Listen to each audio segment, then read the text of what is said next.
এই আসসালামু আলাইকুম। ওয়ালাইকুম আসসালাম।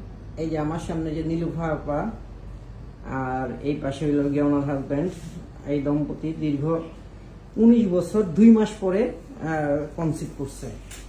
আপনার বিয়ের বয়স কতদিন? 19 বছর 2 মাস। এর আগে কখনো কনসিভ করছেন? জি না। আপনার গ্রামের বাড়ি কোথায়? গ্রামের বাড়ি লক্ষ্মীপুর। কোন লক্ষ্মীপুর? কিশোরগঞ্জ লক্ষ্মীপুর। এখানে। আর আপনার হাজবেন্ডের বাড়ি? একই জায়গায়। একই জায়গায়। এর আগে কখনো কনসিভ করছেন? জি না। আচ্ছা, এই দম্পতিটা দীর্ঘ 19 বছর পরে ম্যাডামের ট্রিটমেন্টে মাত্র কয় মাস ট্রিটমেন্ট নিয়েছিলেন আপনারা? 1 মাস। 1 মাস। জি। মাত্র 1 মাসের ট্রিটমেন্টে কনসিভ করে। আসলে এটা আল্লাহর একটা অশেষ রহমত। মানুষের 1-2 বছর বাচ্চা না হইলে যে এখানে ডিভোর্স হয়ে যায়, ওনারা 19 বছর। আপনাদের কি কোনো সমস্যা হয়েছে এর মধ্যে, মানে সাংসারিক ভাবে বাচ্চা হয় না যে এই জন্য? জি না। আপনাদেরকে দেখে কিন্তু মনে হয় না যে 19 বছর। আমি একটা কথা বলতে চাই যে আসলে অনেকেই আছে যে বিয়ের বয়স বেশি হইলে অনেকেই দেখা গেছে স্ত্রীর সাথে খারাপ ব্যবহার করে এবং স্ত্রীকে অনেকেই দেখা যায় সংসার ভেঙে যায়। আমি আশা করি যে কোনো ভাই যেন কখনো কোনো বোনের প্রতি যেন অন্যায় না করে, ঠিক আছে? চিকিৎসার মাধ্যমে আসলে অ্যাকচুয়ালি সমাধান পেতে পারে। যেমন ম্যাডামের মাধ্যমে আমরা বিগত 19 বছর 2 মাস পরে আমরা চিকিৎসার মাধ্যমে আসলে আমার ওয়াইফ প্রেগন্যান্ট হয়েছে, ঠিক আছে? আলহামদুলিল্লাহ, আল্লাহর কাছে লাখ লাখ শুকরিয়া। আপনি এমনিতে কি করেন? আমি একটা গার্মেন্টসে জব করি। আচ্ছা, আপনার দেশের বাড়িটা কোথায়? একবার আমার দেশের বাড়ি হলো কুলিয়াছর থানা, লক্ষ্মীপুর গ্রাম, কিশোরগঞ্জ। কিশোরগঞ্জ। জি। যাক, আলহামদুলিল্লাহ, এই দম্পতি দীর্ঘ 19 বছর 2 মাস পরে কনসিভ করে। আমাদের এই কিছুদিন আগে আমাদের আরেকটা রোগী, ওইটাও 19 বছর পরে কনসিভ করে। আসলে এইসব দম্পতি দেখলে আমাদের সবারই খুব ভালো লাগে যে এরা যে এখানে আমাদের সমাজে এখন 1-2 বছর বাচ্চা না হলেই ডিভোর্স হয়ে যায়, এরা 19 বছর ধৈর্য ধরে অপেক্ষা করছে। আপনারা আসলে এর আগে কোথায় কোথায় ট্রিটমেন্ট নিয়েছিলেন? আমি এর আগে অ্যাকচুয়ালি আমাদের এলাকায় ভৈরবে একটা মেডিকেলে চিকিৎসা নিয়েছিলাম।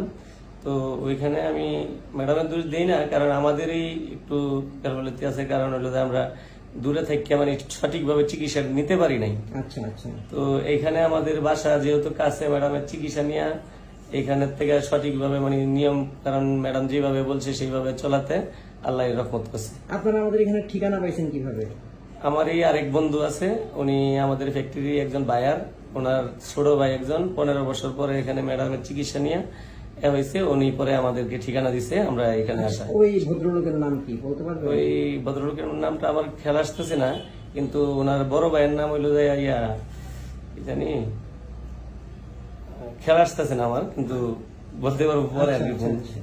আচ্ছা, আমরা একটু ম্যাডামের সাথে কথা বলি যে ম্যাডাম আসলে কি সমস্যা ছিল এদের। আসসালামু আলাইকুম। নীলুফা যখন আমাদের কাছে আসে তখন হচ্ছে আমরা ওর হরমোন অ্যানালাইসিস করাই, কিছু পরীক্ষা নিরীক্ষা করাই, আলট্রাসোনোগ্রাম করাই, প্লাস হচ্ছে সিমেন অ্যানালাইসিস করাই। সবকিছুর পরে আমরা যেটা দেখলাম সেটা হচ্ছে যে ওর প্রোল্যাকটিন হরমোন লেভেল বেশি। প্রথমত সেটা কমার জন্য আমরা চিকিৎসা দিই এবং এএমএইচ লেভেল, যেহেতু নীলুফার বয়স হচ্ছে 35, ওর হচ্ছে এএমএইচ লেভেল অনেক পরিমাণ কমে গেছিল এবং ওভারিয়ান রিজার্ভ ছিল অনেক কম। আল্লাহর অশেষ রহমত যে ওনার খুব বেশি ওভুলেশন ইন্ডাকশনের ট্রিটমেন্ট বেশি দিন লাগে নাই, দ্বিতীয় সাইকেল যাওয়া লাগে নাই। আলহামদুলিল্লাহ, প্রথম সাইকেলের ওভুলেশন ইন্ডাকশন ওষুধেই সাকসেসফুলি ওভুলেশন হয় এবং হচ্ছে নীলুফা কনসিভ করে। আজকে তো হচ্ছে আমরা সুখবর পেলাম যে ওর বাচ্চার হার্টবিটও চলে আসছে। সো সবাই নীলুফার আর হচ্ছে ভাইয়ার জন্য দোয়া করবেন। প্রেগন্যান্সি এত বছর পরে হয়েছে, বয়স একটু বেশি, কিন্তু প্রেগন্যান্সি জার্নিটা যাতে তাদের আনইভেন্টফুল থাকে এবং বয়সের জন্য যে কমপ্লিকেশনগুলো, সেই কমপ্লিকেশনগুলো যাতে নীলুফার না হয় এবং সুস্থ সবল একটা বাচ্চা যাতে তারা এখান থেকে নিয়ে বাসায় পৌঁছাতে পারে। সবাই ওনাদের জন্য দোয়া করবেন। আচ্ছা, এই আপার বয়স আসলে কত আপা? 35 দেওয়া? 35 না একটু বেশি? না, 35। আচ্ছা, যাক, মাশাআল্লাহ।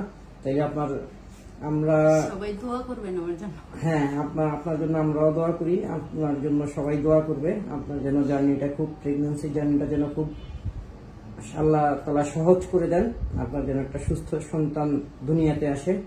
সবাই আমাদের জন্য দোয়া করবেন, আমাদের জন্যও দোয়া করবেন।